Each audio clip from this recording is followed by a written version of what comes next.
Voters in Atlantic Beach had a longer ballot than most this election. All 6 city charter referendums were approved with overwhelming majorities. Our Zach Wilcox spoke with the mayor and joins us live from the Beach's Town Center, the new mayor. And Zach, these referendums tackled several topics. Yeah, Anthony, the mayor mentioned that they form a charter review committee every 7 years or so, and that committee is tasked with making sure that they keep that charter up to date. So really all these referendums were about strengthening some things, maybe removing others, and just generally cleaning things up.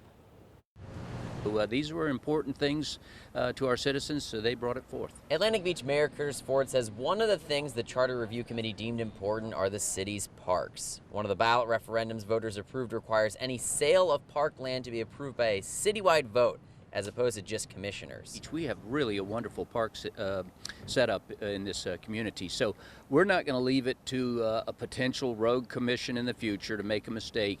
It has to be decided on by a majority of the citizens by referendum in the future. Future elections will look a bit different in Atlantic Beach as well. Anyone interested in running for office will need to have lived in the city for at least 4 years, as opposed to the old rule of 2. Really felt like if you're only here 2 years, maybe you don't quite understand it exactly what has made this community so popular and so great. Thanks to one of the new referendums, the local elections in Atlantic Beach will feature primaries going forward, where you could literally have a commissioner or a mayor elected with less than a majority vote.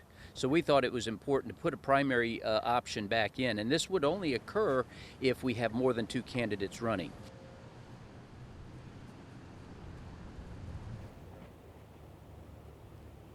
So the mayor mentioned that these primary elections, should they need them, would be nonpartisan. It would simply be the top 2 vote getters moving on to the general election, and he's hoping that they'll be able to work with the supervisor of elections to make sure that they're on ballots with other things going on as well, so that way voters won't have to go to only vote in those primaries, and they'll have to go ahead and line those up here moving forward. In Atlantic Beach, Zach Wilcox, First Coast News, on your side.